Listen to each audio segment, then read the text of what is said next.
Big target for thieves. The local stores, the retail giant says it plans to close because of shoplifters. Plus, running out of options, the Portland man who says this could be the end of a business he has run for nearly 5 decades. And later, I just hope that I get my car back. we showed you the carjacking caught on camera tonight. It is not the only stolen car police say they have found. Thanks for joining us. I'm David Molko, and we begin with a fentanyl crackdown in the Rose City, with Oregon's governor announcing she is bringing in the state police to get dealers and traffickers off the streets and to save lives. Alma McCarty's in the newsroom. Alma, you talked to the governor right after the second meeting of her new Central City task force, and this is arguably the biggest headline from it yet. David, Governor Kotek says the #1 problem in Portland, and therefore the #1 priority, is fentanyl and the, quote, criminal elements who are now poisoning our city.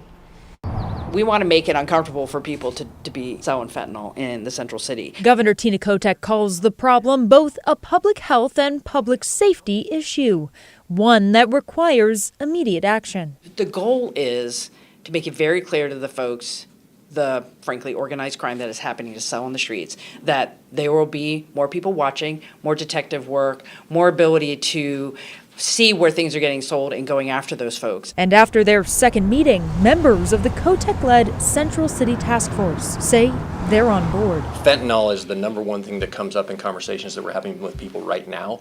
And so action being taken is welcome news from that whole group. So the governor is bringing in the state police to boost the local approach with a focus on dealers and traffickers and to upgrade the strategy. It's not about, for lack of a better term, beat cops, more uniforms on the street. It's about the resources that the state police can bring to the issue with detective work, working with the U.S. Attorney, working with both the Sheriff's Office and PPB. Over a drug that keeps exploding. So far this year, state police alone have seized 62 pounds of fentanyl powder and nearly 250,000 fentanyl pills. The governor adding she's committed to ramping up resources and treatment for people in the throes of crisis and addiction. And I'm not happy with the lack of system integration that's happening on the substance abuse and substance use recovery system, and we have work to do there. Well, you heard it there. We have work to do. Alma, while the governor's announcement is making a lot of headlines, it also seems pretty short on specifics. Why is that? Well, David, the governor acknowledged a lot of the details are purposefully vague. That's so they don't show their hand and tip off the criminals. By the way, the governor says she's also setting the stage to make changes to some laws during the short session next year. For example, one change could allow Portland to enforce its new ban on public drug use, which until then is on pause. David? Yeah, and we will be watching. Thanks so much, Alma.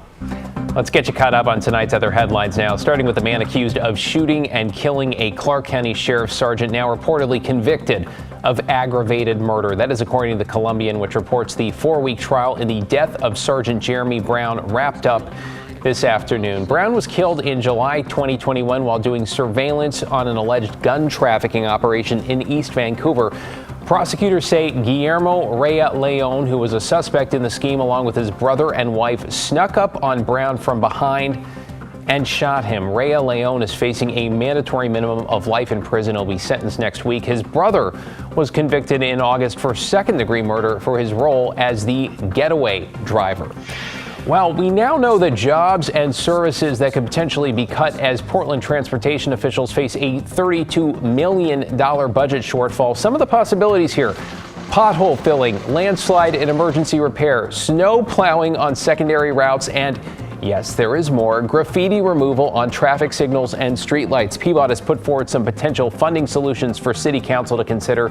Those include increasing parking fees. Council has until May or June to come up with a final budget.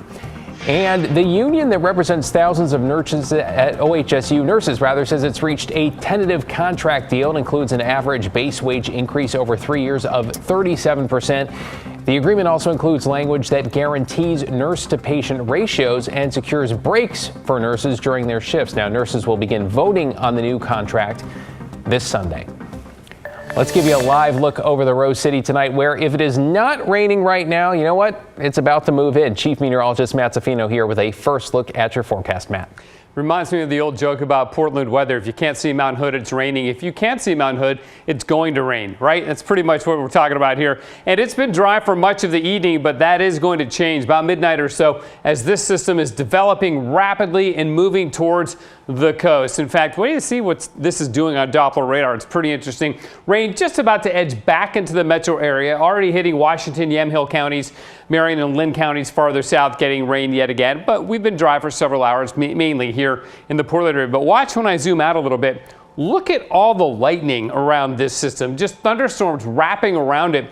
And what that tells us is this is a very dynamic and active system. There's a lot of intense energy with this. That's why we're getting the updrafts that are creating the thunderstorms and all that lightning offshore. So there's a chance we'll get some lightning overnight in the Portland area too, but the main thing will be the rain. Now, speaking of rain, look at the 3-day totals we had just up until today, okay? Sheep Canyon, that's up on Mount St. Helens, 4.5 inches of rain. Abernathy Mountain, that's in the Willapa Hills of Southwest Washington, over 3 inches there. Elkhorn Mountain is in Clark County, over 3 inches there. Bull Run, Nehalem River, 2.5 inches of rain there, so we're doing just great with our rainfall around the metro area. The rain and wind will increase overnight tonight. I look for the rain to really set up and get heavier after about 1 a.m. Showers continue into Thursday, and then by Friday we dry it out, and that weekend forecast is still looking pretty great. David, back to you. Thanks, Matt. We'll see you in a few minutes here. New at 11, he's been in business for nearly 50 years, and now a man who sells antique stoves in Portland says he has had enough. Catherine Cook shows us the latest break-ins and a black eye that have left him seriously considering hanging it up. A quick look around Buck's Stove Palace on Southeast Foster. Buck is here. And you know this place has history. Buck Froman's owned the business since 1974. But after a rash of recent thefts, he's thinking about closing. They've taken historical stoves from the Civil War. They, just all kinds of things. And it's not one person. This has been going on. Buck says the majority of the break-ins have happened about 1.5 miles away at this property at Southeast 92nd and Foster. He's been using it to store some of his treasured antique stoves. Over the weekend, he says several people used bolt cutters to break in. On one day, he says it happened twice after Buck replaced the lock. They had cut the locks again. Buck says one crook even drove this pickup truck through the chain link fence. And he hit it at about 40 miles an hour. Tore off the bumper. Buck called police. He says officers told him they couldn't come due to staffing issues, but they took down a report. Buck says at one point he tried to confront the crooks himself, but instead he fell. I got the black eye. I tried to chase, and I tripped on the cut up chain link fence. Buck's been doing his best to load up and move the stove somewhere else. He even parked this U-Haul he was using, hoping it would keep people out by blocking the entrance. It hasn't. They came 3 or 4 times. I can't handle it. It's killing me emotionally and mentally. That's why I'm trying to get the stoves back. He wishes things were different. He loves Portland, but not what he's dealing with now. I'm losing it, and that's why I ran after those people. I just could not take anymore. Buck says he'll stay open through the season, but after that, he's considering closing most of his retail business, possibly staying open a couple days a week. And David, nothing is set in stone, but it certainly breaks your heart to see any business suffering like that. I mean, you really feel for him. He's just trying to make a living there, and I hope he can find a way forward here. Thank you, Catherine. I want to tell you about another business now. A St. John's bar owner tells us she has also had enough with crime. The owners of the Leisure Public House say they have been vandalized at least 6 times in August and September. Up until now, they've been able to apply for a city-funded grant that helps pay for repairs. But even with $10,000 toward fixes, they're worried with half already spent. At this rate, they're not going to be able to keep up. Next year, when we've used it all up, unless things slow down, that's what I see the future being, that we'll be out of money in another year. And things aren't changing quickly at all. Well, Blanchette tells us prior to the latest string of 6 break-ins and broken windows in less than 2 months, they only had 4 incidents in 15 years. How about that for perspective?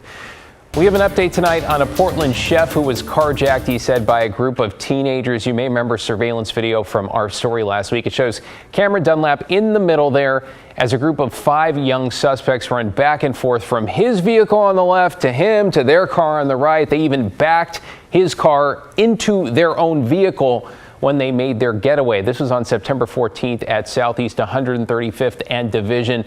Dunlap, who owns Morkello Restaurant and was foraging for figs at the time, said one of them even pointed a gun at him. So tonight, the update, we learned Portland police managed to finally track down his car. It was among 11 stolen vehicles they recovered as part of a bigger operation around the airport on Saturday. Police tell us out of 20 traffic stops, they arrested 8 people, including 2 juveniles connected to Dunlap's case. No word yet on any charges.